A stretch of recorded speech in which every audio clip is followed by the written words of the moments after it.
Sorry, we're running just a few minutes late from our work session, but I'll go ahead and call this Monday, August 2nd, 2021 of the Whitefish City Council to order. We're hosting this as both a hybrid version, meaning in person, as well as remotely via WebEx. I wanted to thank Michelle for coordinating the public comment from afar this evening and for the past year, for that matter. With that said, we will start with our Pledge of Allegiance, and I see my good friend Marcia in the back, and I would ask you to please lead us this evening.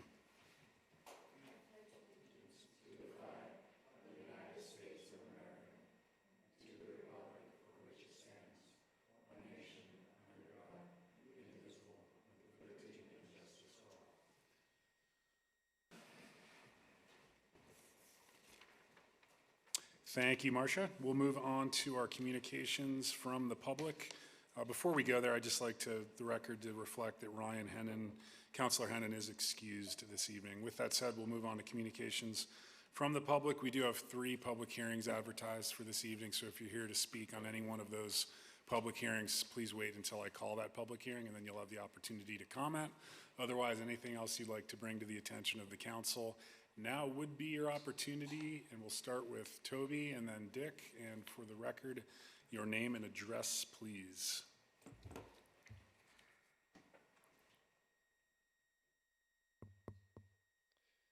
My name is Toby Scott. I reside at 1478 Barclay Lane in Whitefish. And I believe you have a copy of this, but I'll read it just so that it's in the record. This is an update on the private effort to bring affordable rental housing to Whitefish. Since I last addressed the council, there was a meeting of interested parties last Monday regarding this issue. The turnout was good. About 70+ people attended. Representatives from all banks, many restaurants and other businesses, city staff, developers, real estate agents, and interested citizens. The vision I and my associates outlined is shared by those who attended, along with many others who have contacted us. We must do something to develop workforce housing in Whitefish. I have met with the Whitefish Housing Authority, and we share a mutual goal and will be working together to obtain success. Last week, I, along with Ed Doctor, met with the Whitefish Community Foundation and will be working with their help to develop a plan to move forward. Our next step is to create a business plan and financial statement for the formation of a business entity that will allow us to purchase land and start creating units for workers. Once that step is achieved, we will then need the city's help with issues regarding zoning changes, permitting, impact fees, and another avenue the city can help with is funding. This through the use of COVID relief money or resort tax money currently earmarked for the advertising of the city. The latter is the optional 1% tax on receipts taken in for the Explore Whitefish advertising campaign. Advertising for more visitors should be put on a moratorium for 6 months or a year until the businesses of our city can handle the current influx of people.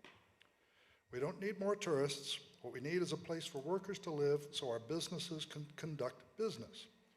What do the tourists think when strolling downtown for lunch and most of the major restaurants are closed for lack of staff? One pair of restaurants is now closed 2 days a week because of staffing. If a place is open, there's a long wait. What sort of impression does this make on our visitors? We can all well imagine, as it's annoying enough for those that live here. These are issues for you to consider for future agendas, and I will continue to keep the City Council informed of progress on workforce housing. Thank you. Thanks very much, Toby. Appreciate your efforts and those of the others. 2 points of clarification. We do not currently use resort tax dollars to market the city, period. There are no resort tax dollars used to market Whitefish. The marketing is spearheaded by the Convention and Visitors Bureau. They receive both public and private funding. The City Council only approves the public portion of that budget, which is a percentage of the bed tax that are collected in town. So just to clarify and correct the record on those 2 items. It sounded as though you were, and sometimes people can glom onto that and run with it, so with all due respect, I just wanted to clarify the record. Dick? Dick Zollner, 1365 Orman Road. I'd just like to read a little thing I got from the Fish, Wildlife, and Parks about bald eagles. And we have some active nests in town. And I was surprised to learn how much there is to that.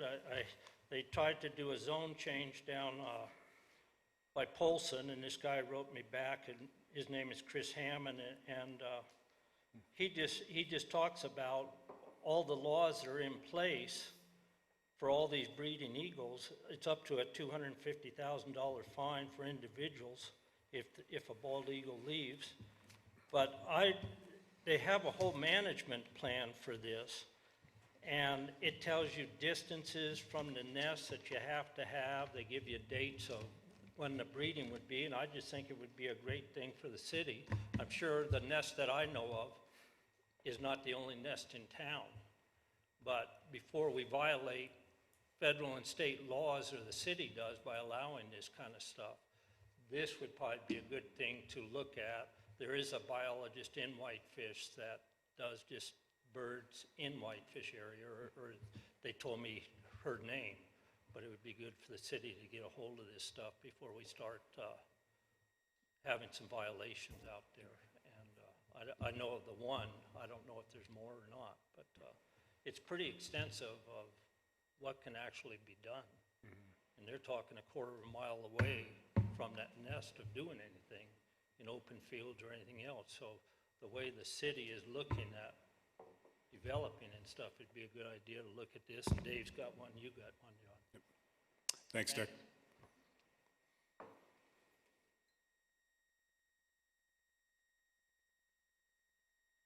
Hi, I'm Kelly Talsma. I live at 361 Shady River Lane, right next to our new sewer plant. I'm here to talk about the smell in our neighborhood. Chris Wilkham and I met with Dana and Neil on July 12th, and at the recap of our meeting, they acknowledged that the smell is impacting our quality of life and has been so for quite some time. We've been dealing with this for years, and we are frustrated.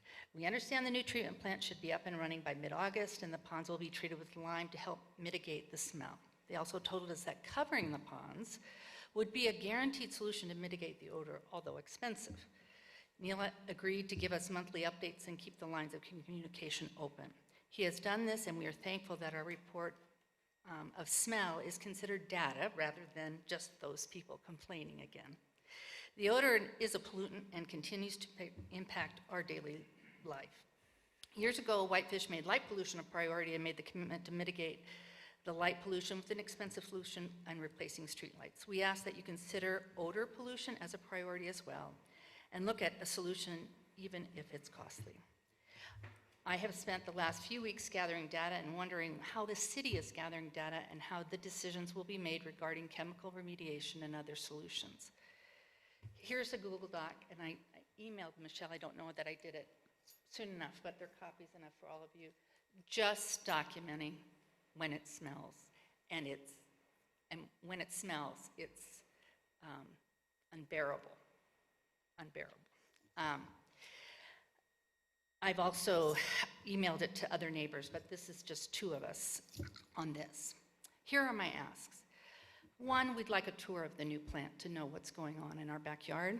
Two, I'd ask that all solutions are being investigated to mitigate the smell, including covering the ponds.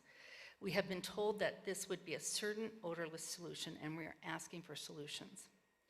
Three, I ask for a complaint policy or procedure on this issue, that there is a single contact, a Facebook page, or hotline that is advertised in the paper on the trail and to the neighbors, so data is being collected and recorded, so you know when mitigation is needed. Finally, and again, I ask that all solutions are being investigated and to mitigate the smell. We are just citizens asking for a resolution of this prolonged issue. Thank you. Thank you, Kelly.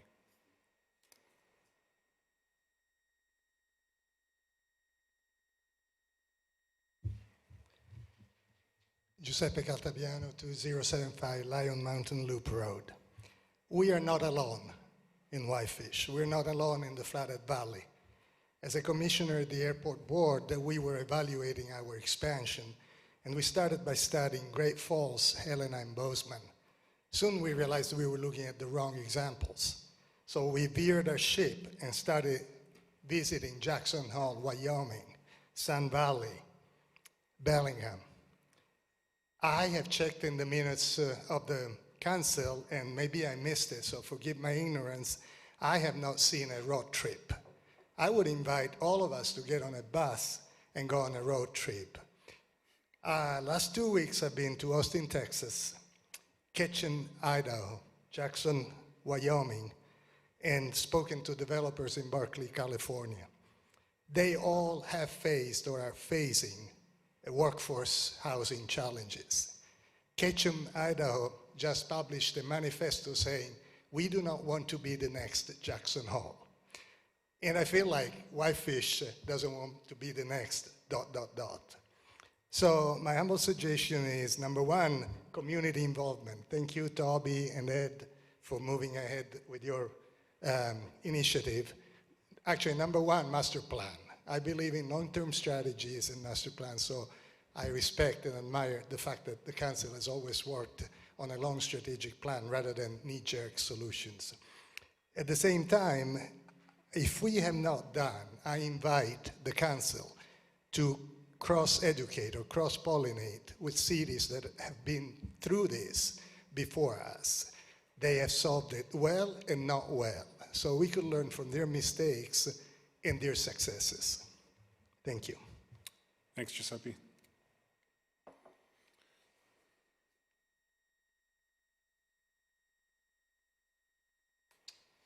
Hello, councilors.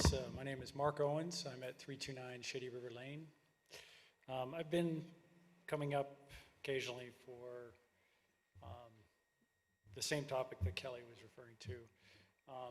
At first, as I mentioned last time when I was up here, June seemed to be, I don't know, better is a good description of what we faced a couple years ago in terms of the smell, you know, from the wastewater treatment facility. But Kelly, you know, and I talked. I was out of town a few weeks out of that, so I think I missed something there. But I can certainly say July was pretty horrendous in some of the days. And I know Craig is trying to. I've traded a couple of emails with him, and he's been trying to keep us updated. But it's pretty general information, so it's difficult to anticipate, you know, what's going to happen the day to day. And with the people that don't have air conditioning and they want to open their windows at night, particularly it's bad because they can't open their windows. And this happened a couple years ago, as I mentioned. And I think all of us are in line with the fact that we need to move to the new system. We need to get that up and going. And we just want to be informed, you know, have better communication with the city in terms of what's actually happening, so we can plan our day or night or whatever it is that's going on. One attempt at that, and I think Neil, I don't think he's here, but he works for Craig, I guess, and he's the guy that sent out the letter regarding the, you know, again, general kind of information in terms of what we're doing with the transition and how that's working. So I crafted a note to Michelle. I sent it to her this afternoon. And so there are 7 things that I had on that, and a couple of overlap things with Kelly. One is a tour. Craig offered us a tour. He offered me a tour, I don't know, a year or so ago, but there was nothing built and really didn't have anything tangible to look at. So we're hoping we can get a tour and see what the new technology is and how it's going to improve our lives in the area.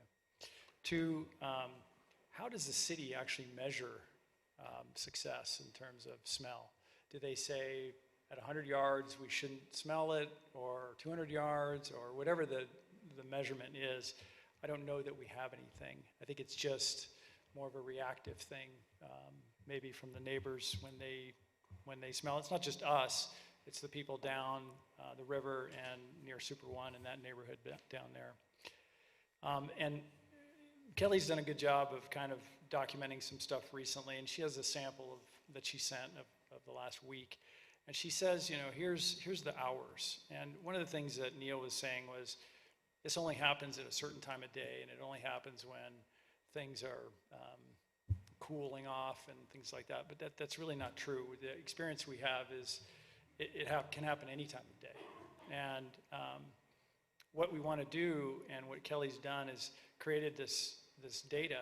I'd like to be able to have the city at least publish where the data is, so people in the neighborhood and people in the surrounding neighborhoods can also populate that information, so that we all have a view of what they're seeing versus what we're seeing.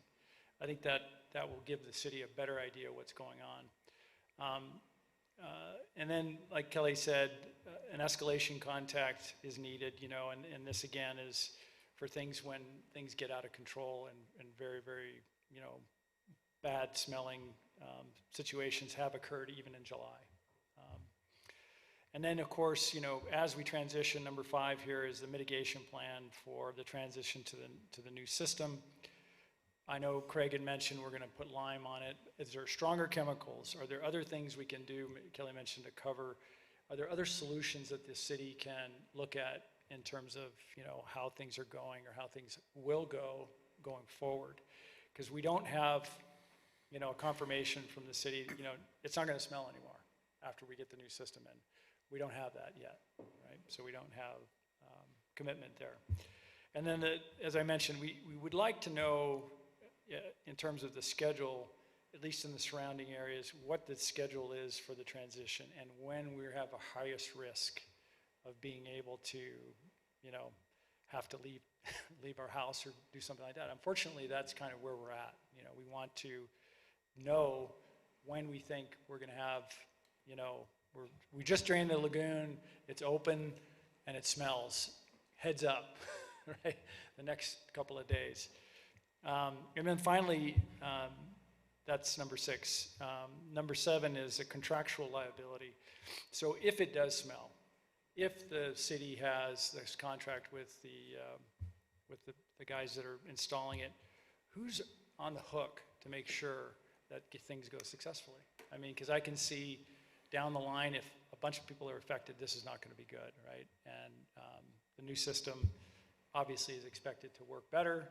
We're, you know, but again, hope is not a strategy. We want to actually see what the actual data is and how it actually is operating. And so anyway, thanks for your time. Appreciate it. Thanks, Mark. Appreciate the comments. We'll be sure to talk about this later, I'm sure. Who's next? Further public comments? Not seeing any volunteer board reports from the audience. How about the council? Rebecca? I am on the Strategic Housing Committee, so I did go to the meeting at the tap room, and it was really inspiring to see so many interested people there. So it looks like there's finally reached a crescendo in town where people are starting to feel the hurt individually in their businesses, and then also with the access to city amenities. Like Toby really misses going out to lunch regularly, and some people that have businesses have to close down because they don't have enough staffing. And so the housing issue is now reverberating out to the point where it's all affecting our livability of people that actually live here, not just come here to visit. And so I attended that. It was really nice to see the turnout. Then I also attended the Whitefish Housing Authority meeting, and Toby was there as well. And we did talk about some ideas in town that we might be able to add housing. Lori went to the county to meet with them. I think it was the administrators about the funding that they're getting from the federal government, $22 million, and they might be able to access some of that. But again, everything takes a grant. If we did want to do some improvements to the manor, that's a HUD program, and it takes quite a bit of work to rewrite things to get that done legally, but she has looked at adding units at the manor. And even when we had our sustainability folks here, I was thinking, when was the last time that got looked at in terms of energy efficiency as well? So anyways, it's really nice to see that a private-public partnership thing might work to kind of push us through things. And that's all that one nice thing that happened regarding housing is there's a really beautiful historic house on the corner of Central and 4th, and the elderly man that owned that has died recently, and so some neighbors have bought the property and they're going to keep it historical, and they're going to not tear it down. Good. And they're going to do probably some preservation further on that street too. So it's nice to see the neighborhood stepping up to do what they can to keep their neighborhoods character-based. So thank you. Thanks, Rebecca. Further volunteer board reports from the council? Not seeing any. We will move on to our consent agenda. You do have the minutes from the July 19th meeting in your packet. Any suggested edits or revisions? Rebecca? Yes, I just have 2 corrections to the minutes. The first one is on page 2 under paragraph starting 7. It says public hearings. Will McDonald, it should read stated, S-T-A-T-E-D, instead of sated. And then page 5, 6th paragraph down, I just would like to include, it reads Manager Smith, Chief Dial, and I'd like to include Chief Page because he did go into great detail about the fire risks that we were considering with the recent concert. Thanks, Rebecca. With those changes, can I have a motion, please, for the consent agenda? Move to approve the consent agenda as amended. Is there a second? I'll second. Seconded by Councilor Fury. Further discussion? All those in favor, please raise your hand. Those opposed, like sign, and that motion does carry unanimously, which brings us on to our 3 public hearings of the evening. We'll start with item 6A, which is consideration of a request from Project Whitefish Kids for a sign variance for Smith Fields Sports Complex, which is located at 1701 Hospital Way. Dave. Hi, good evening. So, Good evening. the Smith Fields Complex is managed by Project Whitefish Kids. It's a city facility that they lease. They're proposing some variances from the sign code, which is sign variances go to the city council. What they're asking for within that particular district, it's the residential sign district, and the city doesn't have specific sign districts for our parks, and every sign district has different size requirements, and we have parks scattered throughout the city that are all in different sign districts. So it makes it a little bit difficult to regulate park signs so that they all sort of look similar. And currently Parks and Rec has hired a consultant to come up with a scheme for the parks and some different signage for them. But so the Project Whitefish Kids is asking for a variance. Within that residential district, they can only have 1 sign, not to exceed 10 square feet, up to 4 feet in height. And what they're asking for a variance for is for the height of the sign to be 6 feet off the ground, the sign area to be 15.7 square feet per side, or 31.5 square feet total. And then instead of 1 sign, they're asking for 3 signs, 1 at each entrance. So we did put a legal ad in the paper, and we noticed the neighbors. We did not receive any comments. All variances are reviewed under the typical variance criteria that the Board of Adjustment usually looks at. One of the criteria is to limit the reasonable use of the property, and that's not really applicable. The park can still remain a park whether or not the variance is granted. Does it deprive the applicant of rights enjoyed by other properties similarly situated? It is within the residential sign district, however, it's not a residential use. There are no other park facilities in there. So the residential uses don't need larger signs. A park could be better identified with larger signs, especially since some of the entrances are off some fairly well-traveled roadways that are maybe more difficult to see the sign. Is the hardship the result of lot size or topography or other circumstances that's not applicable, it's not associated with the property, but rather the sign standards? Is the hardship peculiar to the applicant's property? It is peculiar to that as it's the only public park in the vicinity. The hardship isn't created by the applicant. They could have a smaller sign and probably still be identified. However, having a sign at each entrance helps better identify the park to the public. It's not an economic hardship. It won't adversely affect neighboring properties or the public. I think it'll assist the public in finding the park and its parking areas if there's events there and games and whatnot. And is it the minimum necessary to alleviate the hardship? Again, they're appropriate size for the traveling public to read, and it's similar to other nearby facilities such as the medical complex across the street and the dog park and some other facilities. So 3 signs seems appropriate when there's 3 different entrances. And it won't confer a special privilege denied other properties in the district. It's the only park in the area. So staff does recommend an approval, subject to 2 conditions: that they maintain and demonstrate compliance with all the city codes and ordinances, and that they record the variance with the Flathead County Clerk and Recorder's Office. Do you have any questions for me? Thanks, Dave, for your staff report. Any questions for Director Taylor? Not seeing any. We did advertise for a public hearing on item 6A of the agenda, and we'll hold that public hearing now. Don Bestwick is the applicant and the applicant's representative. He's here tonight if you have any questions. Or Don, do you have anything additional to add? Great, thanks for coming. Oh, we do. No, I'm just kidding. Any public comment tonight on this item? Any public testimony? I'll go ahead and close the public hearing and turn it back to the council for a motion.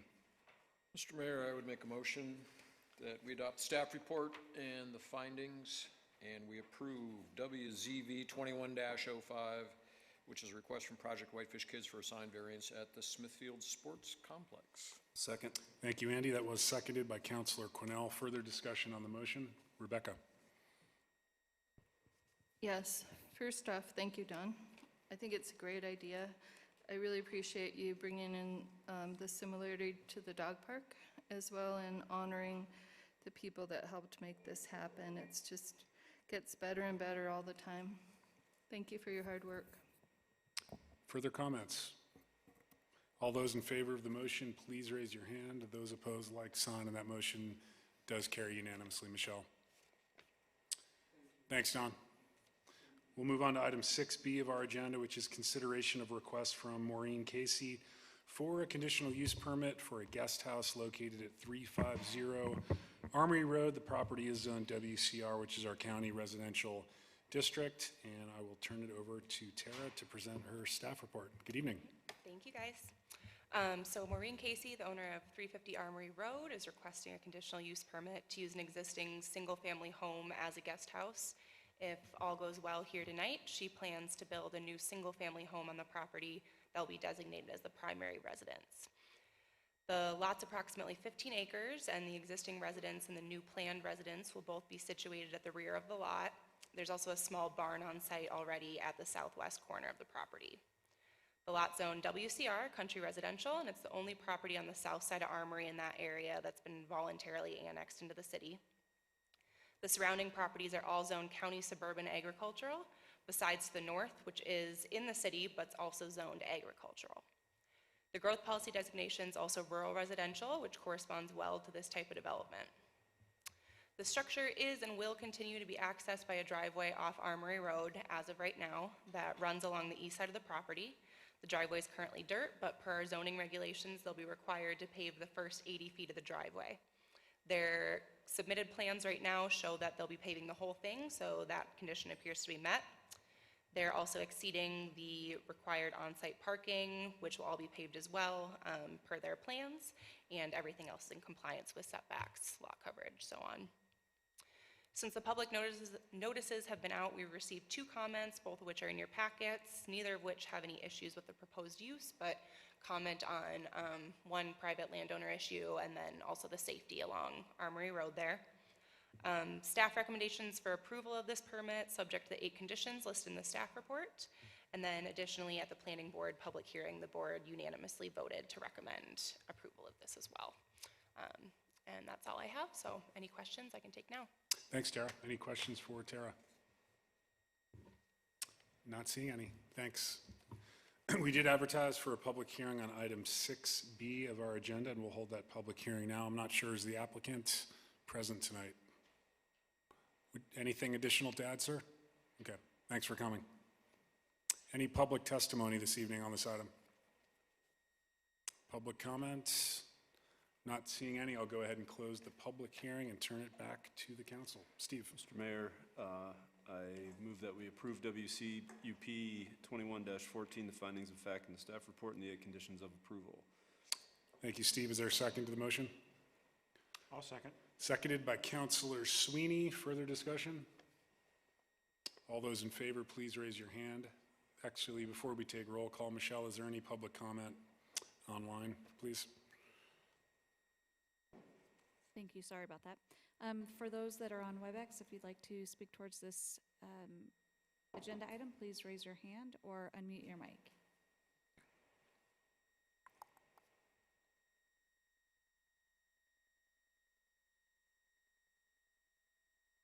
I think we're good to go. Thanks, Michelle. With that said, we had a motion on the table to approve. It was seconded. All those in favor, please raise your hand.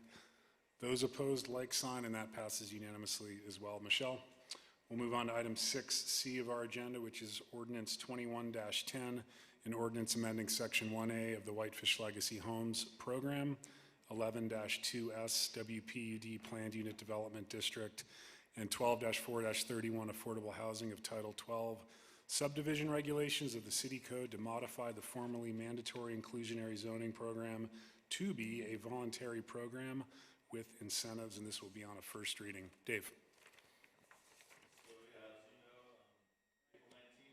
Mike, please. Get new switches on these mics now. April 19th, the governor signed House Bill 259, which prohibits local governments from requiring developers to provide affordable housing or pay in lieu fees, which rendered our Legacy Homes program unenforceable as written. We can no longer require developers to deed restrict portions of new subdivisions or multifamily projects for long-term affordability, nor can we require land donations or cash in lieu fees. With that Legacy Homes program, new subdivisions, residential mixed-use plan unit developments or multifamily projects requiring conditional use permits, we're required to deed restrict 20% of new units. For moderate income, and moderate income, of course, is 20 to 80% of the area median income for rental units, and 80 to 120 of the area median income for ownership units.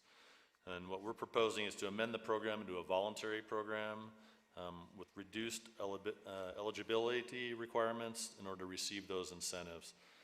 With the changes, the Legacy Homes incentives would be triggered if they offered 10% permanently deed restricted affordable housing units as part of any new subdivision, PUD, or multifamily development, or else a cash in lieu amount based on the area median income and real estate median price that's set by the city council each year. That fee in 2020 was $82,618 per unit, which included the 10% administrative fee. The former program required a fee 1.5 times the average unit cost using that formula, but we're proposing to just reduce that to the base cost in order to make it an incentive and not make the cost of it not worth doing the cash in lieu.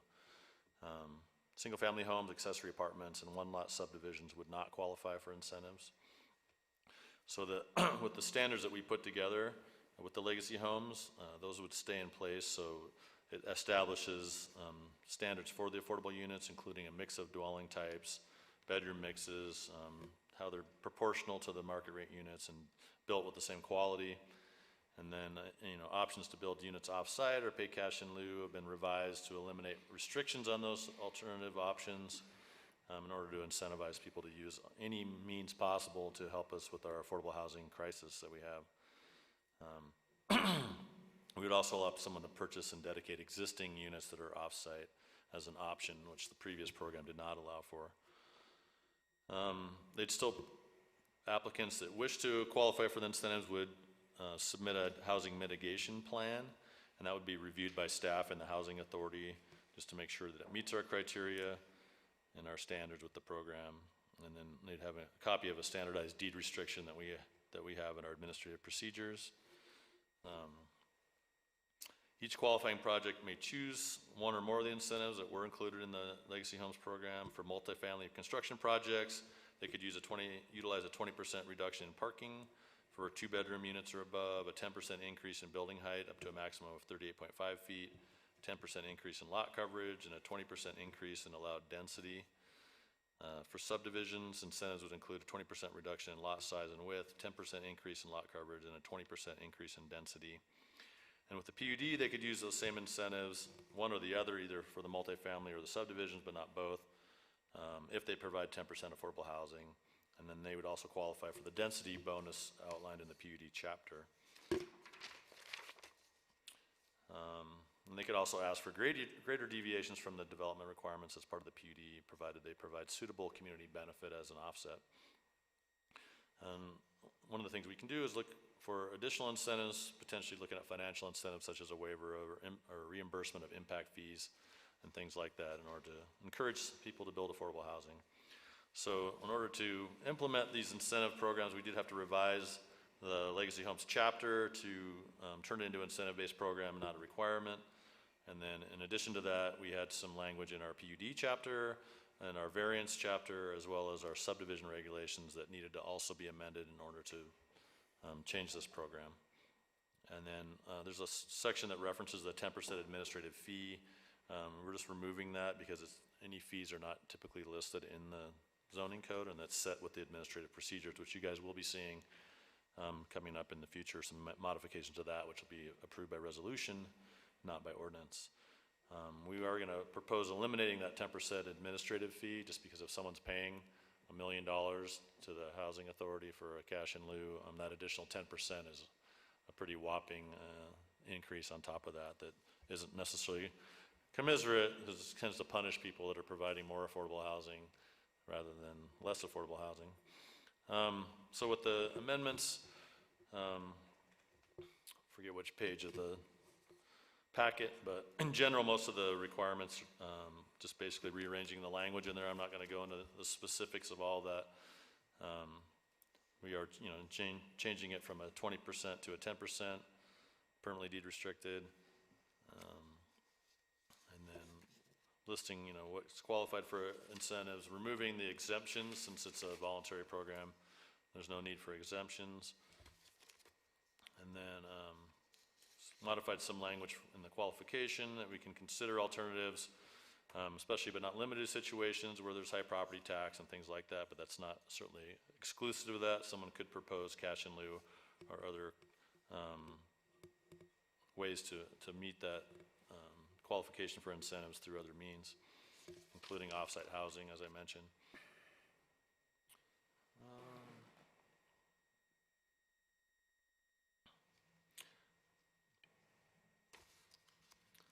Again, most of it's just related to changing the language in there from an incentive to make it an incentive-based program. One of the items under amendments to a housing mitigation plan, they need to put together a letter justifying and outlining the changes, as well as the alternative means of complying with the qualifications for incentives, in order to, and the zoning administrator would sign off on that instead of having come back to the council. But if we deny their modification, then they can appeal that to the city council.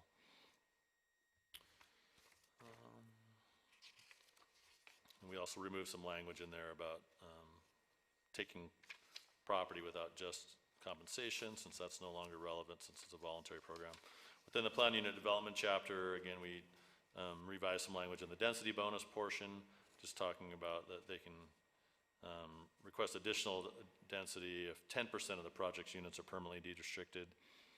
And then it's the same density bonus that we've always had in our PUD chapter since that was put together back in the day. And we did add one minor tweak that's not related to the legacy homes under our open space portion of the PUD. And it's something that came up in a recent project where they were requesting a PUD in a zone that didn't have a open or landscaping requirement, and it was in a lot that had no, or zoning that had no setback requirements. And so we added a thing that the open space provision doesn't apply to commercial or industrial PUDs or mixed use PUDs in the WB1 or WB3. And that's just the requirement that 30% of a project must remain as open space.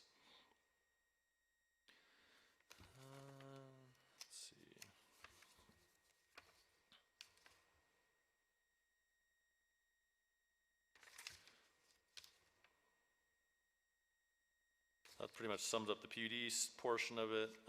We did have, modified some of the sections where it qualifies an incentive if they provide additional affordable housing beyond what's required under the strategic housing plan and the Legacy Homes program, since, providing any affordable housing would be considered a community benefit. Under our variance chapter, we just added some language about zoning deviations utilized as incentives. Don't have to go through the variance process.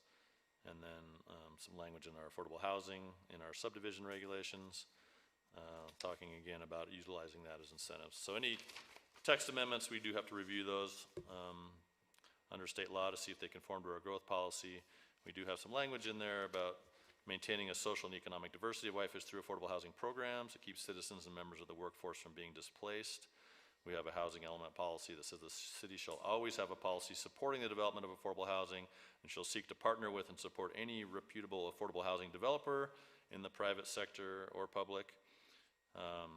Talked about partnering with the housing authority to update the housing needs assessment, which is something that we're looking at in the near future. Re-examining our programs. We did have some language talking about a mandatory program. Obviously that is no longer possible under the new legislature. In general, these changes won't affect housing trends other than lack of affordability, and this will help incentivize affordable housing and provide additional stock for local workers. The opportunities for increased density. The changes won't allow the overcrowding of land or undue concentration of people. As far as providing facilities for water, sewers, schools, parks, the Legacy Homes program will provide housing opportunities for teachers and other local public facility workers. In general, it does encourage the most appropriate use of land in the municipality, encourages that through affordable housing. So looking at this and the findings that we have, that mostly in general, that we'll continue to implement the growth policy in the strategic housing plan by implementing an incentive-based affordable housing program. And we do recommend that you approve these changes, and I'd be glad to try to answer any questions that you guys have. Thanks, Dave, for your staff report. Any questions for Dave? Frank? Both Dave and Angie. Dave, has Angie reviewed these changes? Or is she comfortable with the fact that we're now going to be in compliance with the current state law? The answer is yes. Okay, thank you. That's what I need. She has. Yeah. Rebecca?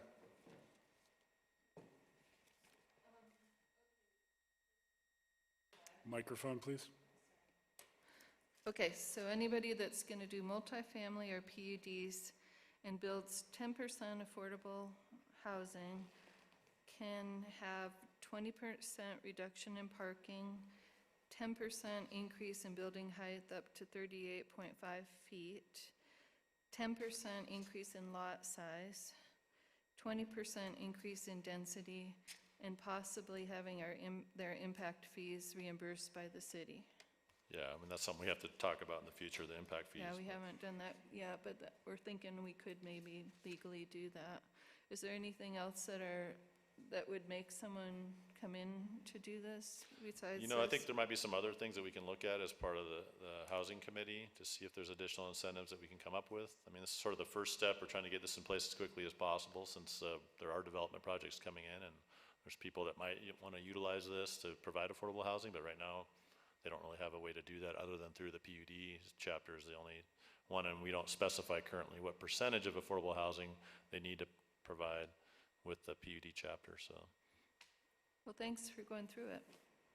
It's disappointing to us all, but at least we are doing this.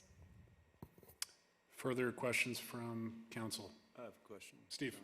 I think it was our last meeting, we talked about making housing mitigation plan mandatory, just to make people state that they're not going to provide any affordable housing, or maybe they don't think about it, maybe, and if they say, oh, there's this housing mitigation plan, but it looks like you've taken that out completely, that's not a requirement? For every project? Yeah. I mean, I don't know how we would put that in the code that every project's, that isn't.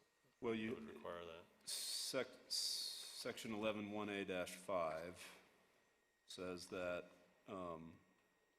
housing mitigation plan with applicant's first application for development approval where incentives are requested as part of PUD. Yeah, that's the same language that went to the planning board. Yeah, well, I think we had our meeting after the planning board meeting. I'm just curious if it's possible, or maybe at council's discretion, that we still require, and it doesn't get written into the code necessarily, but we still require this housing mitigation plan to make people at least aware that they have an opportunity for incentives, because maybe they don't, or at least we make them state officially that they are not going to provide any affordable housing. So what we had talked about is adding it to our applications for each of these things and have a box in there saying, listing, are you providing a housing mitigation plan? Are you planning on utilizing any of the incentives that affordable housing, would give you if you provided it? That's what I remember us discussing at the planning board level as a solution. So that would be just an administrative thing? Yeah. Okay. It'd be administratively done. Ben? Dave, I noticed one of the changes embedded in there was the elimination of the on-site housing requirement. Now you could build it off-site instead. I was just curious how that change came about. I think we talked about wanting to have any possible opportunity for affordable housing, and if someone wanted to build units off-site and deed restrict them to the housing authority, why restrict that? I mean, if that's an option, we're still providing affordable housing. We'd obviously, the housing authority would have to, look at the units and figure out whether it's something they wanted or not as part of that, housing mitigation plan and that review. It does it specifically allow for purchasing and deed restricting rather than building and Yeah, deed restriction? I think it would allow for that as well. Does it say building? I believe I saw that in there somewhere. And I do remember, one of the reasons I'm asking is I do remember when we had the consultant that helped with this, had a strong suggestion that you want to require new housing units, not, you want more stuff being built, not rehabbed or not deed restricted that exists.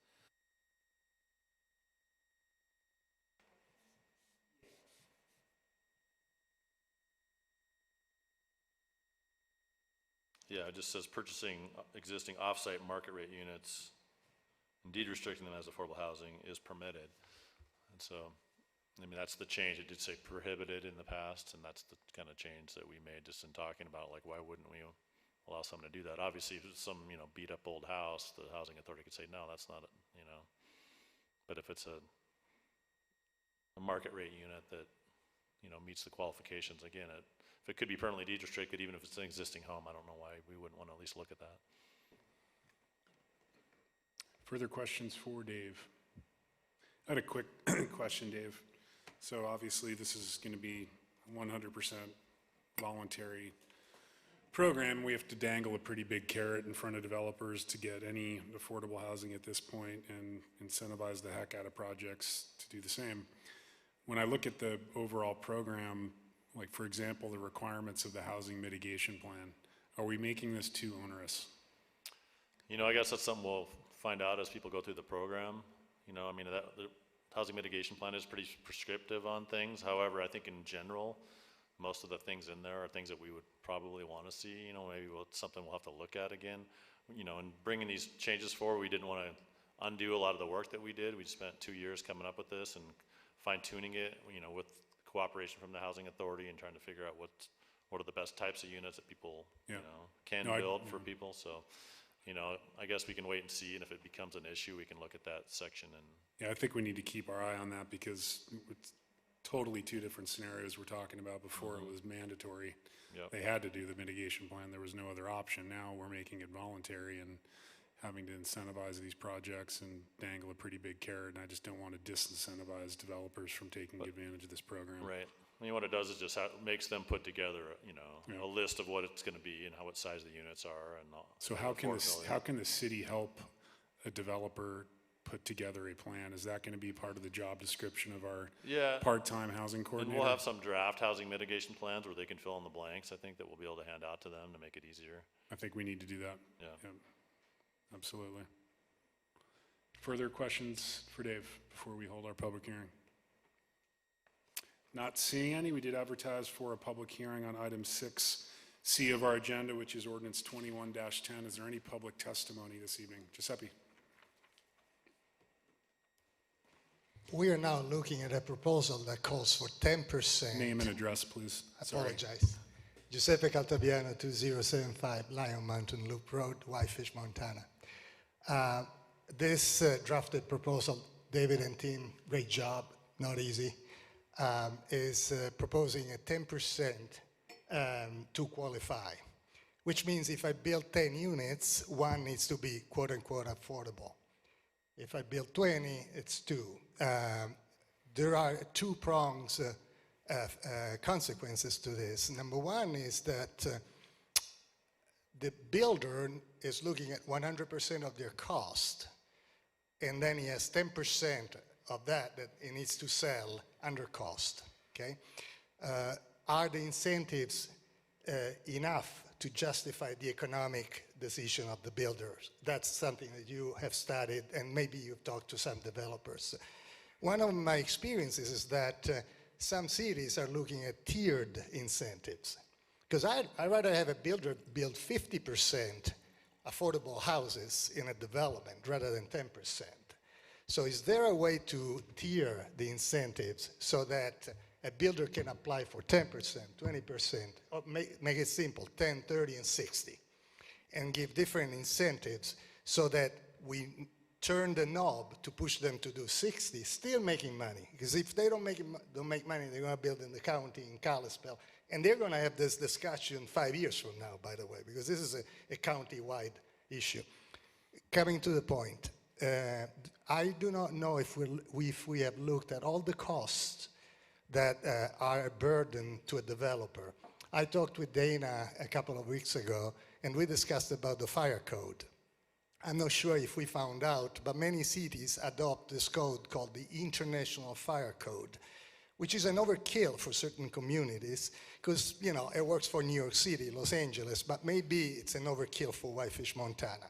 I'm not sure we're adopting that fire code, but I would ask if we have looked at variations or deviations without killing anybody, because nobody wants to vote to kill somebody in a fire, but variation of the city code's guidelines in the case of an affordable unit development. Because if we do not have commercial in there, if we do not have certain requirements there, maybe we could reduce the number of fire hydrants along the streets, and maybe the cost of the development will change.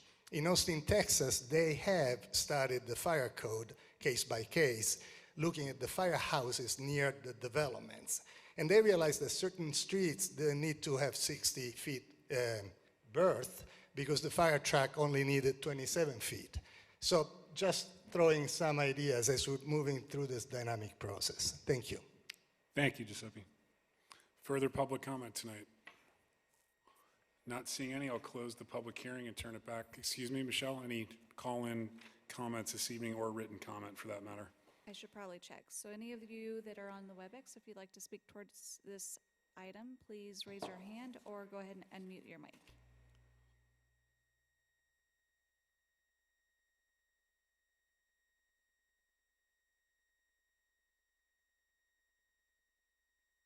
I'm not seeing any. Thanks, John. Thank you. I'll go ahead and close the public hearing and turn it back to the council for a motion, preferably. Andy? Mr. Mayor, I would move to approve WZTA 21-01, which is adopting the findings of fact to the Legacy Homes Program as recommended to us by our very own Whitefish City Planning Board. Is there a second? I'll second. Seconded by Councilor Sweeney. Andy, would you like to speak to your motion? Yeah, I'll be brief here. A couple of quick comments. Editorially first, sadly, we're having to do this tonight. After 2 years of hard work, which was the Chamber of Commerce, which was business owners, which was all of the people who were being suggested now we should get together and put together a housing program, which we have been doing that, and we've been working very, very hard at it. It's not like we just fell off the turnip truck here. We hired consultants that worked in communities all over the West, facing the exact same problems that we're facing. So I think we did a good job. It was not ever going to be the silver bullet, but quite frankly, just on one project alone, we're going to raise over $1 million in funds. One project alone. But we don't get to do that now. So I want to be very clear about what we're doing tonight. We're not rewriting this. We're taking 2 years of work, and we're basically taking what would have been a mandatory program and we're turning it into a voluntary one because we don't have any choice. Are there things in here that we could probably do better to incentivize builders? Yeah, I bet there are, and I bet the Housing Committee will work on that, and they'll figure those things out. And we'll see what kind of reaction we get. But the important part of it is we were sitting there with absolutely nothing. So if somebody walked through the door, we didn't have anything to offer them, and knowing how much time it takes and how much input is out there to consider, this is our stopgap measure to make sure that we don't lose something that might walk through the door tomorrow, and we will come up with something that works better, I guarantee you. Thank you, Andy. Further comments on the motion? Frank? I would just like to echo what Andy said. I mean, this, for all of the members of this community, we have looked outside. We continue to look outside. One of our goals as a group here is to come up with a better program, if we can come up with that. Nobody's given up here. This goes to the voluntary groups that are coming together now to help us. Nobody has given up. I think this is a step that we have to take right now, otherwise we have nothing to offer. And Giuseppe, quite frankly, I like some of your ideas. I think we ought to look at whether we can get some stepped incentives here to get more units. Our experience has been that voluntary programs produce absolutely zero, regardless of how they're structured. We've done this for years, so it's a tough problem. I like the idea of possibly variance the fire codes. On the other hand, those fire codes are in place, and if we step away from them, it affects the, shall we say, the insurance ratings of each of those facilities, and that cost far outstretches and really has an impact on the affordability of any home. So I'm mindful of thinking outside the box, but I think we all need to recognize that that's not a simple fix, and the damage we would do by making those variances might well undo any affordability that we might get. But I like the idea of let's continue to think about that and not just discard them, but I think we ought to think about them. That said, I am happy that we were able to do this. I am unhappy that we've had to do it. Yep. Thanks, Frank. Further comments from the council? All those in favor of the motion, please raise your hand. Those opposed, like sign, and the motion does carry unanimously. Thanks, Dave.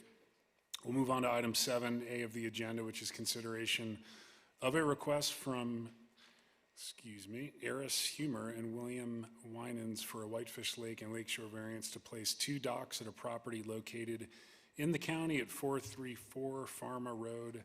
And Tara, it's all yours. Thanks. All right. So obviously, you guys know we're starting to see a few more lakeshore variances, so kind of bear with me as these next couple council meetings come up. We're getting more and more applications, so just a heads up on that side. This one, the applicant is Clayton Winans. His property is located at 434 Pharma. That's located in the county. Just as a reminder for the council, county properties, we just permit below the low water mark, so docks, buoys, swim docks, things like that, water lines. It's a long, skinny property north of State Park with 440 feet of lakeshore. It's basically the first property there that isn't kind of more the similar size. They are asking for a variance to place 2 docks on the property, since our code obviously only allows 1 dock per property. The property is allowed up to 3,520 square feet of constructed area based on its frontage. The only existing constructed area on site right now is a simple 448 square foot I-shaped dock that's 56 feet long that is permitted. They're proposing to add a second dock that would be an 816 square foot Y-shaped dock that would be 60 feet in length and 26 feet, I believe. I have a typo here, at its widest point, but it would be under 30 feet wide. If they're able to add the second dock, the applicant said they'd be using the existing I-shaped dock only for non-motorized activities in a safe place for their children to play. With that, condition 7 was added to ensure that they would not use the second dock for motorized activities while there are 2 docks on site. And then condition 2 was also added to ensure that the submitted designs cannot be altered or the variance will no longer be valid. Their proposed site plan shows the docks spaced a minimum of 40 feet from one another, as well as 40 feet from the riparian boundary, which exceeds our standards by 20 feet. When speaking with the applicant, the main reason they wanted to do 2 docks instead of 1 is so they can keep with the existing aesthetics on that end of the lake. There's quite a few smaller properties that are all spaced, with their docks spaced approximately 40 feet apart, and they're all kind of 60 feet or less, pretty small docks there. Let's see, they measured that distance.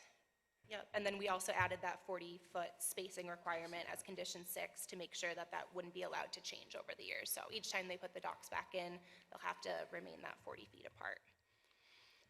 So I did talk to the applicant and told them that they might consider subdividing their lot since it's so long, so they wouldn't have to go through the full variance process, so on and so forth. Because obviously if they were able to subdivide, they'd have much different opportunities to apply for the dock without the variance. He did take me up on that advice, but when discussing with the county, it turns out the lot doesn't meet their requirements for subdivision since it's so narrow. So hence the variance and the request here. We look at 4 considerations when determining whether or not to allow a variance. First, of course, the one that everyone knows, does an undue hardship exist, which I would obviously say it doesn't because they do have 1 dock on the property. So that's obviously something to take into account. The second consideration is that no reasonable alternatives exist. Since they already explored the subdivision option, their other options would be to either stick with the 1 dock they have now or apply for a much larger dock, which they definitely have the constructed area available for there on site. So unless they have 4 feet or less at the end of the dock, it would still have to remain 60 feet max, but they could do, you know, a much bigger E shape, something like that. And then the 4th consideration is that the granting of a variance would, the 3rd consideration is that the granting of the permit wouldn't have adverse effects on the lake or lakeshore, which it wouldn't since both docks individually are fully compliant with our regulations, both under 60 feet and then under 30 feet wide. And then additionally, there's a lot of similar docks up and down the adjacent shoreline and they have the constructed area. Last consideration, the granting of a variance would result in a general public benefit, which I think can actually be argued since 2 smaller docks spaced that far apart would definitely be more aesthetically pleasing there. It would also allow other boats to, you know, cruise a little bit closer to shore without hitting something that, you know, they do have the opportunity to look at a water depth profile, see if it could be that 100 feet out. I do think it's deep enough there that they probably wouldn't be able to go up to the 100 feet, but that could be an opportunity in the future if the levels were to drop. So this is kind of an odd situation since, as I mentioned, as a super long frontage, the land's located in the county and can't be subdivided, and then the docks that they're applying for are well within our standards if they were placed on their own lots. That being said, obviously there's no real immediate hardship. I don't see this negatively impacting the lake or any of the neighbors, and I do think that with the extra conditions that have been added, it may actually be more beneficial aesthetically and navigation-wise than having 1 large dock on the property. So additionally, one other thing to note is that since it would be exclusively used for non-motorized recreation, the smaller dock would kind of in essence function as a swim dock, which they would be allowed on the property. I did bring that up to the applicant. The reason that he wanted to continue to pursue this is that the dock that is currently on site, he didn't want to trash. He just wanted to, you know, try the sustainable option and keep it around, fix it up, make sure he could just keep using it. Yeah, that being said, this is obviously a quirky one, but with the conditions, the staff recommendation is for approval. When the Lakeshore Committee met in July, their recommendation was also to approve the variance. Their minutes are included in your packets. And then until right before this meeting, I hadn't received any additional public comment, but I think you guys all have one in front of you that I just received as well, so I'll just read it real quick. Says, in essence, I'm concerned about a lake and lakeshore permit with a variance coming before you asking for 2 docks, even though it has a large lakefront footage, because it isn't permitted in the regulations. I'm dismayed that the Whitefish Lake and Lakeshore Protection Committee would approve it. On the variance form, I find the reason about undue hardship incredibly weak. Just a member of the committee for over 10 years, so on and so forth. The passage of this one would set up a domino effect for subsequent requests. In her opinion, we are letting far too much go on this lake. So that's kind of the summary of her note as well. I think that's everything, so if you guys have any questions, I can answer them now. Thanks, Tara. Any question for Tara on her staff report? Saw Steve's hand first, Rebecca, and then we'll take your comments. I'm a little confused about where this property is, because it looks like it's not served by any road. Are these the ones that are kind of by State Park that are along that edge there? Yeah. Nobody else along there has two docks? Yeah, they're all, most of the properties are a lot smaller, and then it comes up to this one, and then it kind of gets into the longer ones going north. But no, none of them have two docks. Okay, so continuing along the north, it looks like on the map there that there's lot 5 that's big and long, and there's another lot that's big and long. Okay, the other question I have is I'm a little unclear about some of the comments, and I'm a little unclear also on the rules for what they can actually build. So what is the maximum length of a dock that they could build? So the maximum length of the dock without a water depth profile would be 60 feet. Okay, but if it's not deep enough at 60 feet, they can go further? Correct. Yeah, Okay. and that would go through committee. And then what's the maximum width of the dock? 30 feet. They could build a 30-foot wide dock? Okay. All right, thank you. The maximum it could be able to go out, though, is 100 feet, if you can demonstrate depth hardship. Correct. Let me clarify. So but they couldn't build a 60-foot wide, 30-foot, or 60-foot long, 30-foot wide dock, could they? It's just, oh wait, did you say 60-foot long? Long by 30 feet wide, like a giant. They could. It couldn't necessarily be right next to each other because our maximum width for any individual portion is 8 feet. Yeah. But what they could do is like, a big E shape with multiple wings coming off. Okay. But it couldn't all be right next to each other because no individual walking section can be over 8 feet. Okay, thank you. Thanks, Steve. Rebecca? Okay, so just to clarify, our city, I went to a county hearing about the lakeshore protection stuff years ago when we were kind of mitigating the donut. And Bob Brown actually got our lakeshore protection laws in place, and he lives in Whitefish. So I'm thinking that was 34 years ago, maybe 35 years ago, that we've been working on this a long time. And this is the first, in all that time, nobody's ever had two docks on a lot, correct? As far as I know, that's correct. I asked Dave, and I don't think he had any memory of it either. Okay. I mean, we do have some property owners with multiple lots that have multiple docks.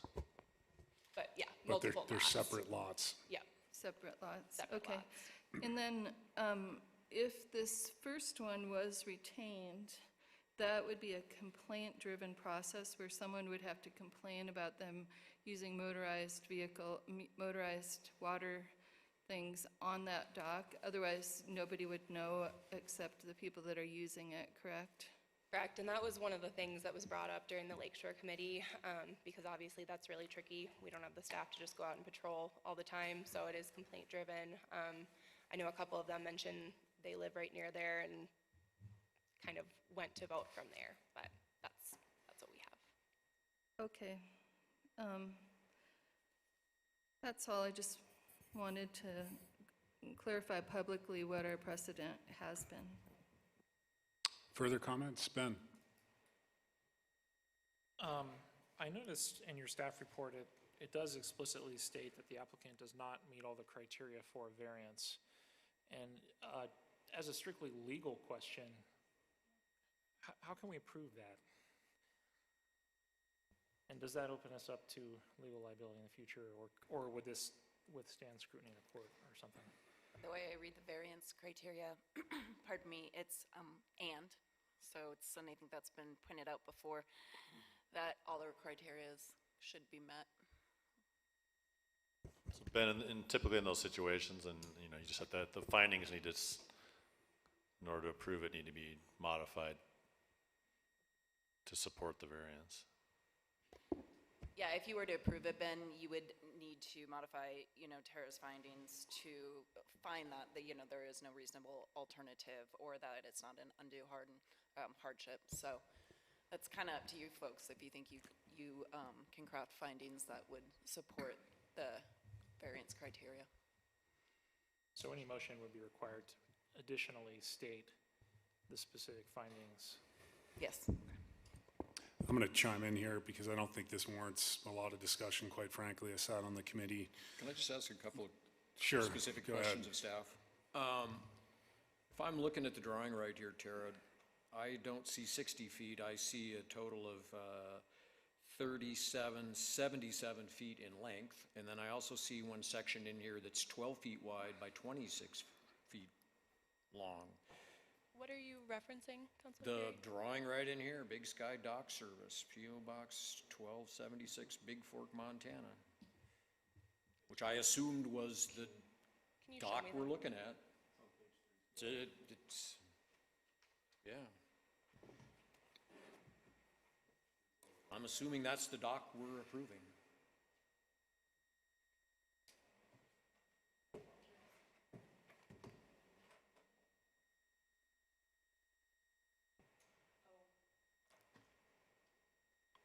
I apologize, those numbers are incorrect. It is 60 feet total. He brought in an updated drawing and it just didn't get updated in there.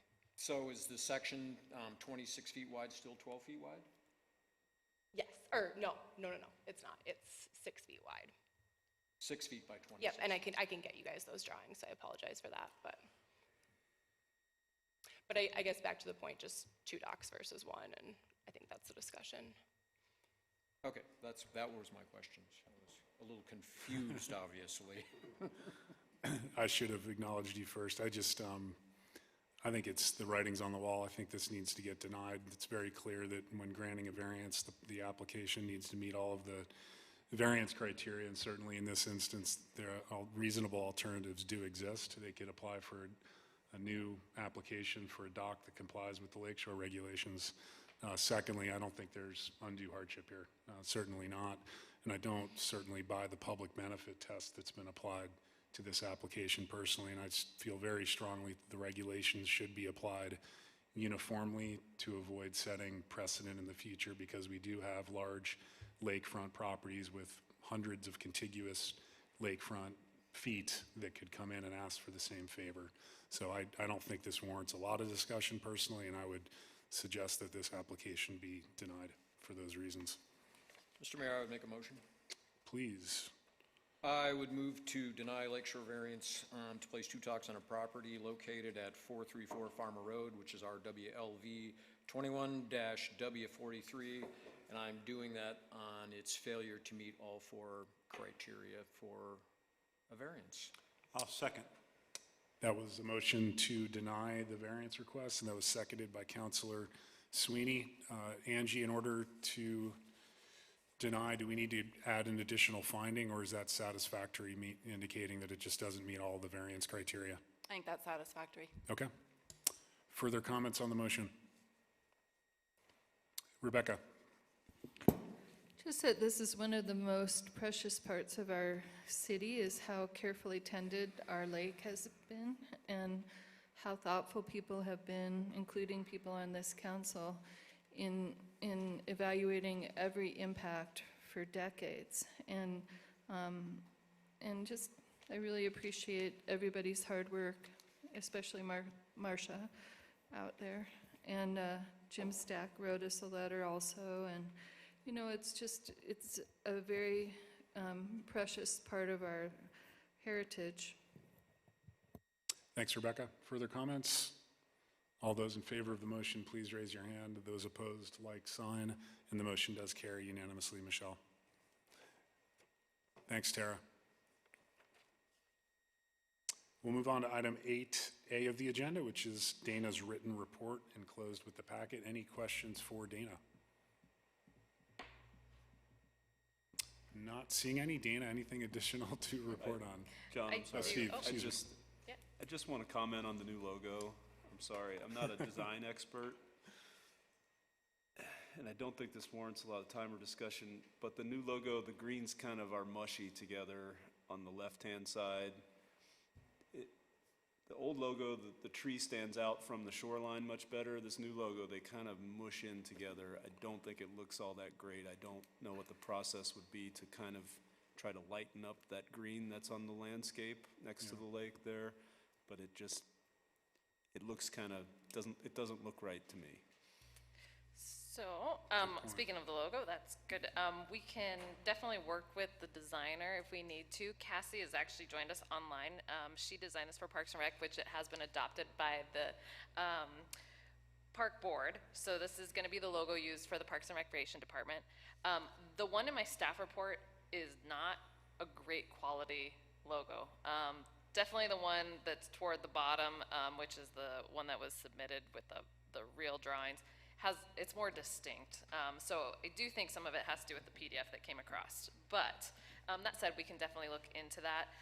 We did get a quote to update that logo. There's some uniqueness with the trees and why we were looking at updating this. One, to be consistent, but also the designer actually went out and sketched the resort and our mountains actually, so that they're more unique to Whitefish.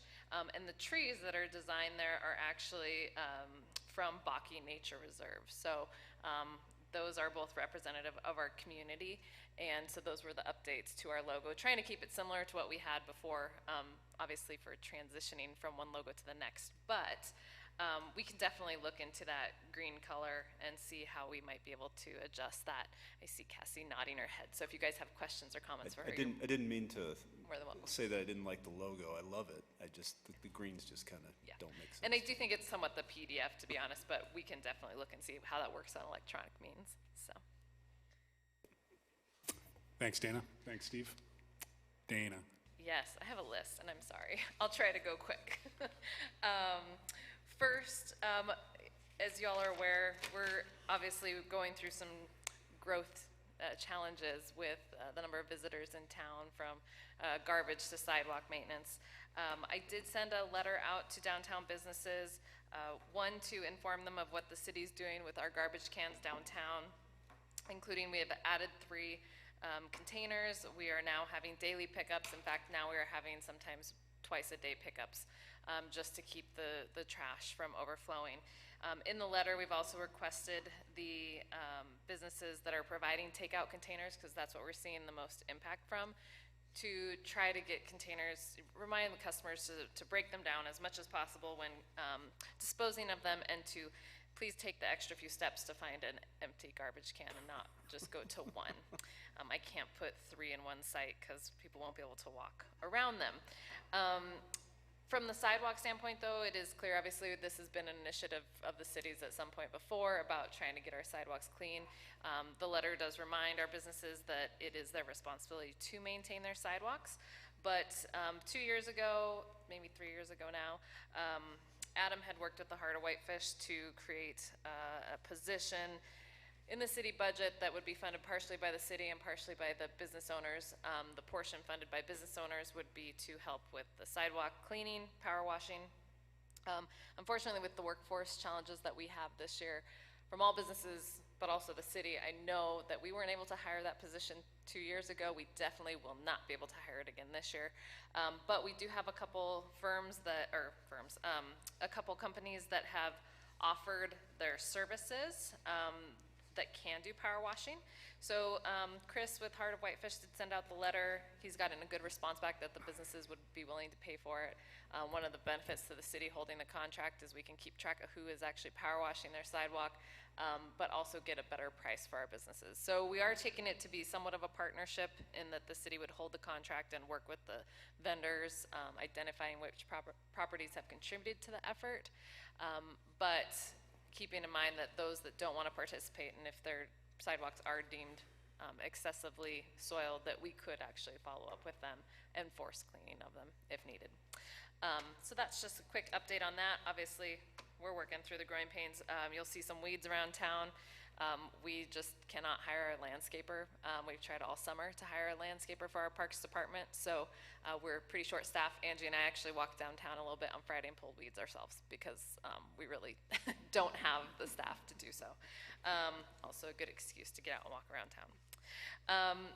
One other thing I want to bring to your attention is with the Stage 2 fire restrictions in effect, and now having private landowners closing down their property for public rec use, SPP, Stoltz, old Weyerhaeuser land, I guess is what I should reference. Most people will know that. We also have heard that DNRC is considering shutting down their property as well for public recreation. We are going to meet with Chief Page when he returns from vacation to talk about should we need to close down the Whitefish Trail. Last thing we would want is for our only access, being the only access allowed on all of these properties, because they're still allowing us to have the Whitefish Trail operate, to cause an incident. So we are going to look at it from a risk management standpoint, working with legacy partners and our fire chief. Hopefully the rain that we've seen over the past couple, today and yesterday, maybe has made a dent, but I highly doubt it. So just want to bring it to your attention. I'm sure you'll hear more. Obviously, closures are difficult to enforce, and so I think that's where our challenge would be. Next is the budget. So we did get our taxable value today. Go figure, my estimate was conservative. We came in at 17.49% increase over last year. So our taxable value has increased. Interesting enough, though, of that increase, so it's a total of about $7 million in value increase. Of that $7 million, only $2 million was new taxable property. So that shows you the growth and just the values of current homes. What that's provided us is while we, with the new taxable value of about $2 million, that could generate about $170,000 a year. The $5 million is limited to the half the rate of inflation, which is 0.93%. But really what this means is the 30 mills that we aren't going to have levied, and we'll be adjusting our mill levies to make sure that we're keeping the property taxes at the proposed level. But what that means is we have about $1.5 million that we legally could levy today, or with the budget, that we are not. And so we are continuing to save our taxpayers' funds, or taxpayers, by keeping our budgets, in line and minimizing the increases. So, cash balances also, we're still finalizing those, but I did do a brief look at that. And again, we're always conservative in our estimates, so everything's looking really good to seeing those cash reserves going up, even more so than what we had. So we will take a look and see if there's anything that might need to be adjusted, since we do have additional funding available.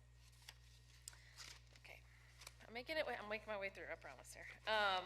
I will just bring up the comments from public comment regarding the wastewater treatment plant. I provided you with a copy of the letter that Neil had mailed out to residents.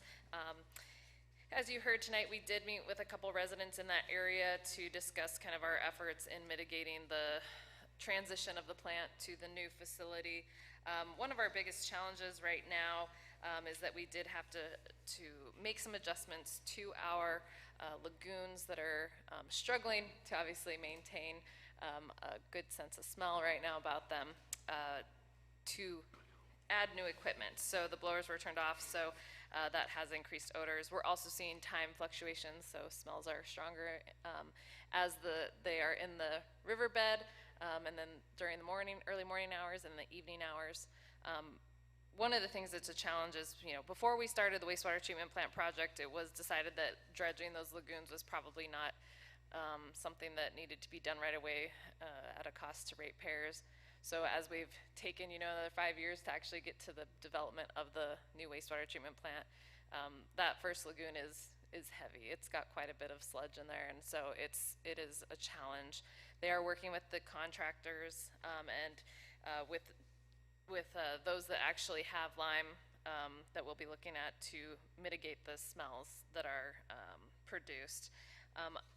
I've talked to Craig, and he will reach out to Mark Owens when he returns about his requests. Since we did talk about it at the last council meeting, I won't reiterate it much, but we will address all of his concerns in one way or another. And Neil's phone number was provided to Kelly before as the point of contact, and I know they've been emailing her. So I just wanted to let you know there we're doing our best to try to mitigate a smelly situation.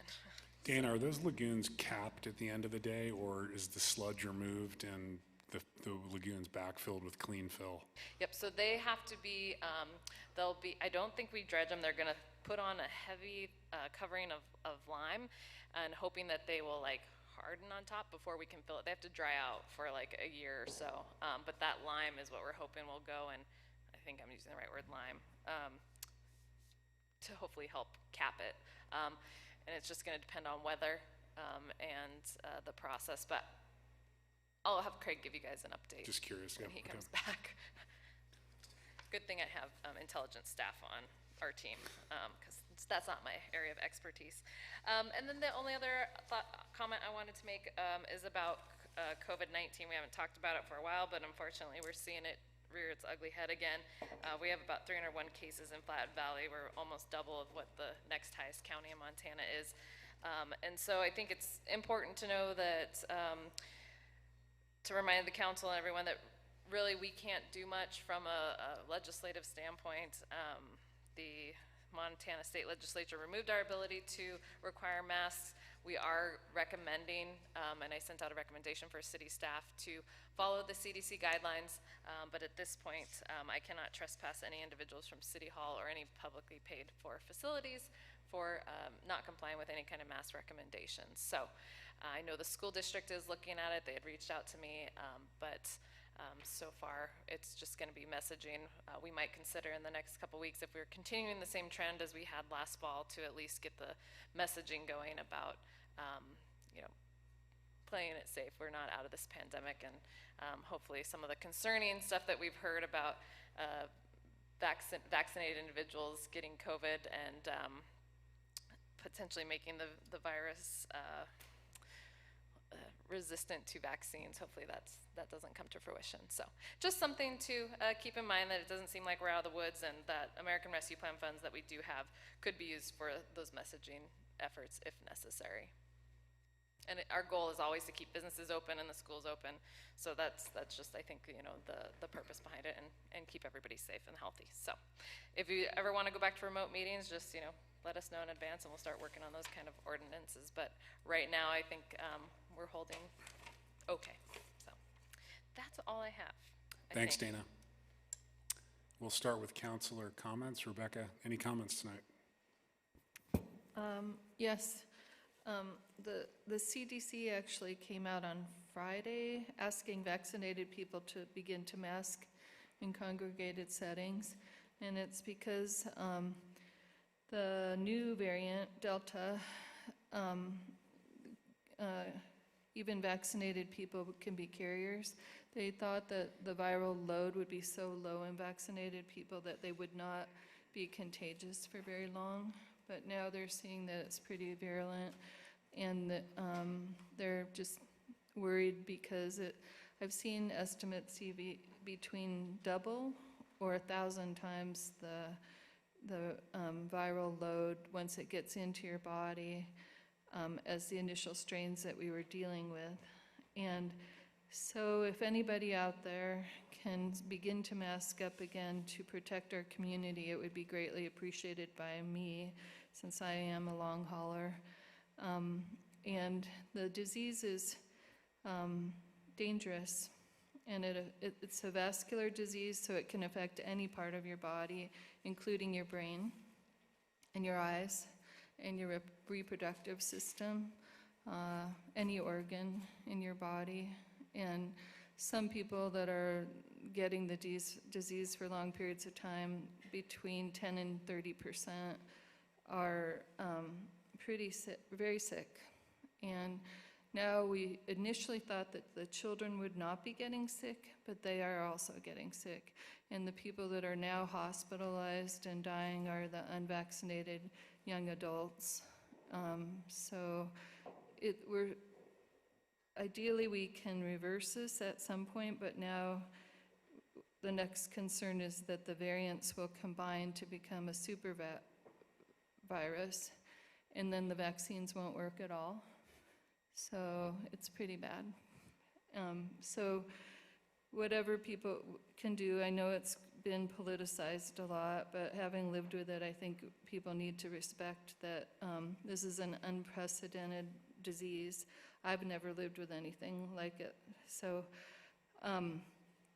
I would like the council to take it seriously and actually do messaging for our community, because I think it's the most responsible thing we can do. Okay, and then just to respond to Dick Zollner brought up the bald eagles, and what I've noticed being on planning board for 4 years and now on council for almost 2, 1.5, 2-ish, we don't really talk about animals, Dave, and I would like that to be integrated in our planning. So if we are not compliant with protecting the animals that live within our landscape, I think we should start integrating that if possible. So do you have that data that he has provided? Yeah, he provided that to me, and we do notify Fish, Wildlife, and Parks with, every public agency notification when there's a project, and if they comment. Yeah, we can't enforce their rules, but we can certainly listen to them and do our best to, note that in our reports. Well, it came up when we were the area where the Marriott was initially going to be built, and that was the Eagles landing there was brought up, and then somehow with the next project, the Eagles weren't a concern again, and so I think they should be mapped exactly where they are so we know what we have to protect legally. Thank you. And then the farmers market has some conflicts going on with the library and also the O'Shaughnessy with, like, the people in the O'Shaughnessy cannot access parking exiting.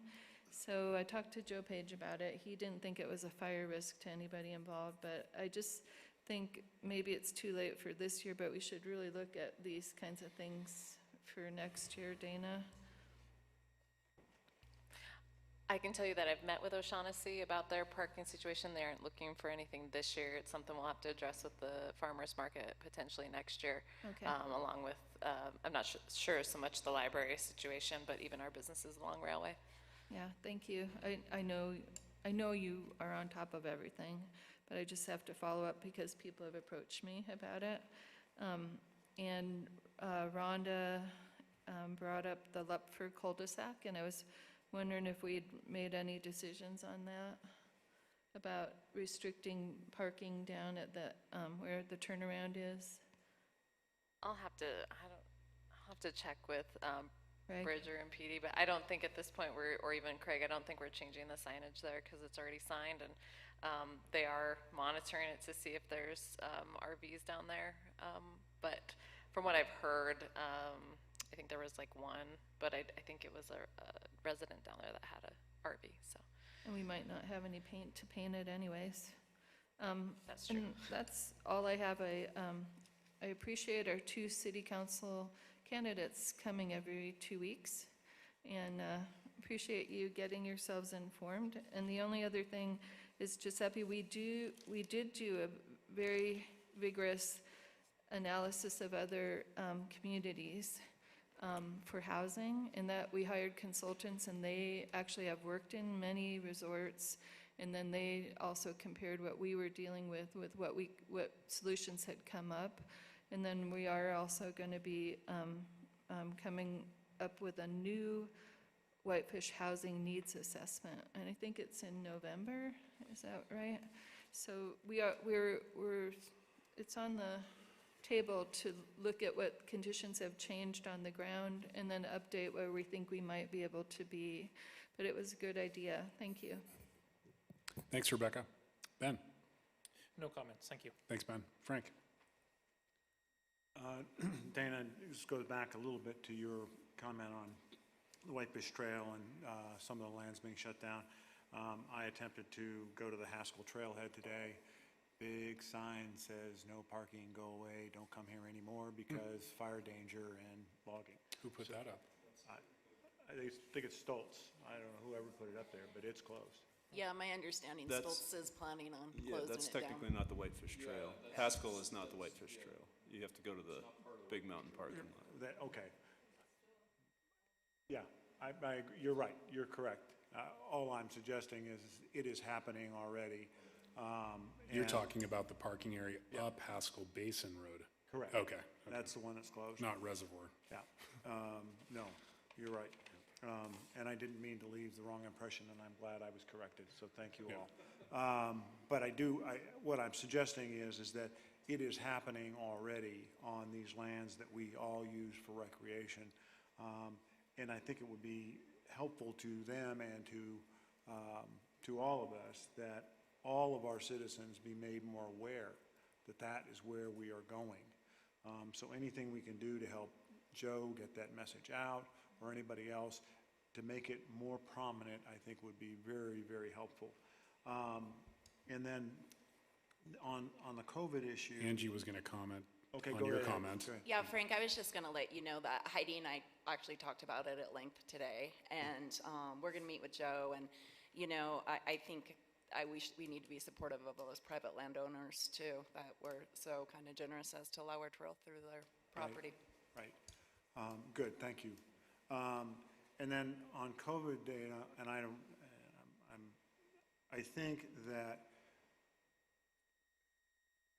I would like it if we could follow up with Joe Russell, and maybe the commission, and find out whether anybody has raised an alarm bell with our governor to see if we can't get him to move on this issue. We are getting into a very, very scary time, and I would agree with Rebecca on that. And it's very disconcerting to me, as much as anything else, is that our failure to manage or get everybody to pitch in and manage this problem is in fact going to be a real damage to our local businesses and to this community as a whole. And so I think that maybe needs to be brought to our governor's attention, that if nothing else, I want to put it at his feet, because it's important that he own it. So that's just my thoughts. Thanks. Thanks, Frank. Andy? If I can get my microphone to work. Actually, I have a couple of things. The mayor alluded to it earlier when Toby Scott was speaking about the 1%. There was also a letter in the Interlake today, an op-ed piece from a lady, actually I believe she is on our Lakeshore Protection Committee, as a matter of fact, encouraging everyone to come to the city council meeting on August 16th and decry this 1% that the city is collecting and spending on tours and promotion.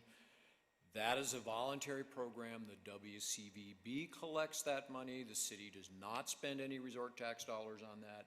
So there's a misnomer out there in the community that somehow the 1% assessment that the WCVB gets their members to voluntarily contribute is a city fund. It's not a city fund, people. I want to make sure that's understood. So after I saw that letter this morning, I went, oh no.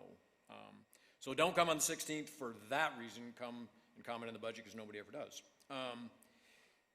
Dave, question for you. Isn't that industrial piece of property that has the ginormous cell tower pine tree on it, where the new boat storage place, that's in the city limits, correct? It's not? No, it's in the county. In the county? That's why we're looking at a nice big gravel. Okay, all right, great. Then my last thing tonight is, I didn't bring it up under committee reports, but at our last LLAC meeting, Legacy Lands Advisory Committee, for those of you that don't know what that means, I don't know if everybody is aware, but the DNRC is proposing 1.7 miles of roadway, what I call the backdoor to Smith Lake, and they're calling it the East Smith Lake Project. This 1.7 acres actually goes through part of the public recreational use easement that is part of the closed loop project that Legacy Lands, and then obviously Whitefish Legacy Partners is trying to secure the easement on that. For that easement, we paid, I'll say that we collectively, I guess, about $75,000 for the MEPA process. It took over 2 years to do that.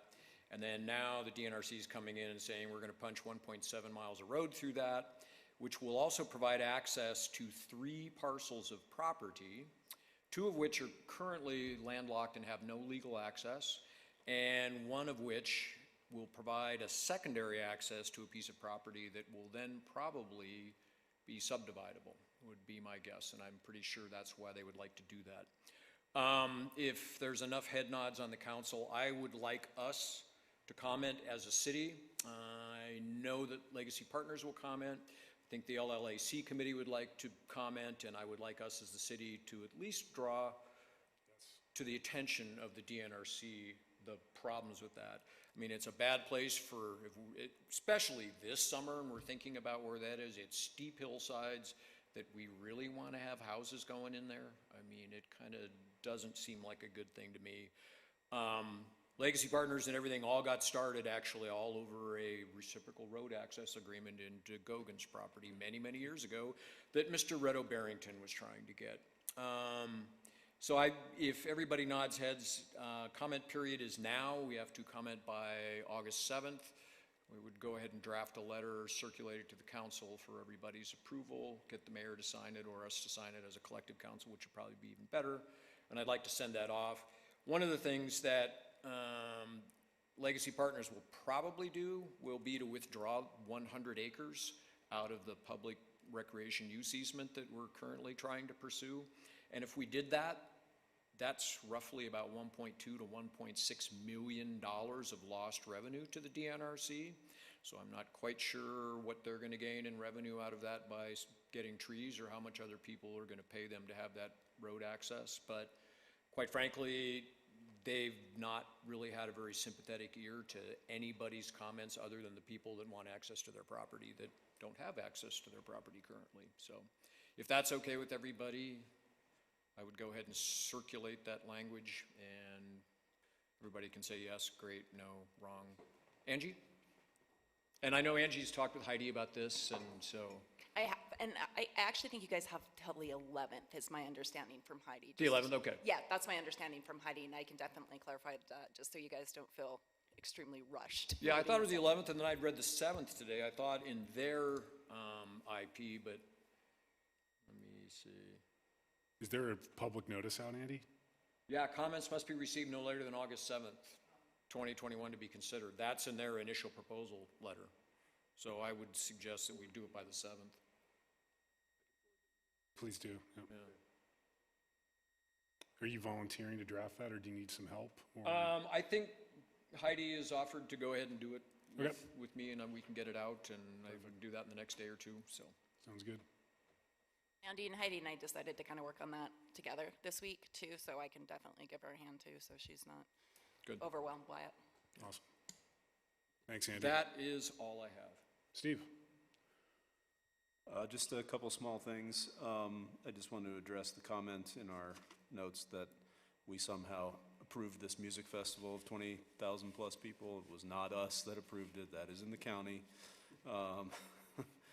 If it were us approving it, we would have looked at it maybe a little more closely. I don't know, but whatever. It was not us that approved this thing. And with that, I think Andy said, last year maybe, it's not like we can put a gate in front of town and prevent people from coming in like they can in Glacier Park. And we are somewhat a victim of our own success. This council has worked very hard to make this town a destination resort, and we've done a pretty good job with it. And that's why people come here. And I think the pandemic kind of hyper-accelerated people coming here because they realized, hey, it's not that far away. With that said, I would like to consider Toby's suggestion that we suspend advertising for a year. I know that we don't advertise the summer season, we advertise the shoulder and the winter season, but I don't see why we need to advertise. we definitely don't need any more people here in the summer, and the other seasons are gateways into coming for the summer. The other thing that I did want to just make the council aware of is that the Montana school superintendents met, I think, last week, and they are not in favor.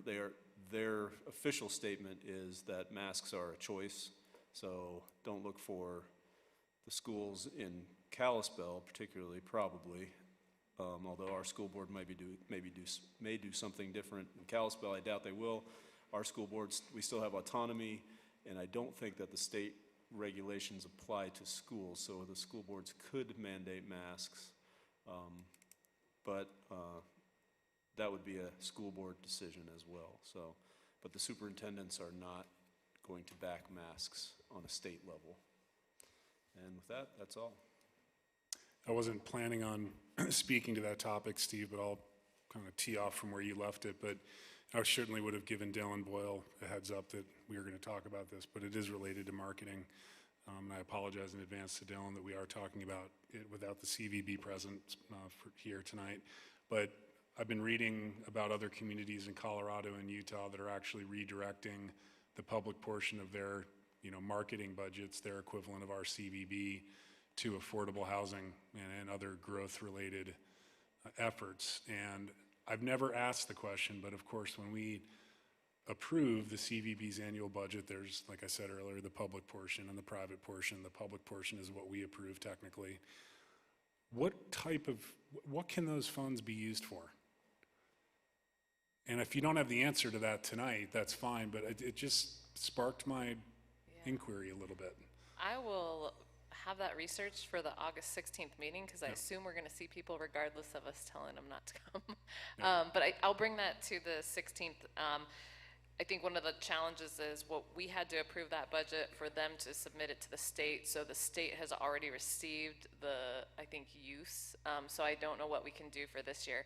I did see that Crested Butte, it wasn't the CVB, but their marketing organization, they put a moratorium on their summer advertising, but we actually don't have summer advertising. But I do know that there are a lot of people looking at that moratorium on advertising, not just the CVB, but do you look at other advertising from businesses and what they're doing? I don't know, because I can tell you a lot of our larger businesses do some really effective advertising, and right now the CVB has switched to a more of a community, I'm going to get the word wrong, community, hang on one second, because I think Dylan actually had sent me an email and I'd like to read it to you, because they call it destination stewardship. So they have shifted their messaging to destination stewardship, which they started a while back, where they're actually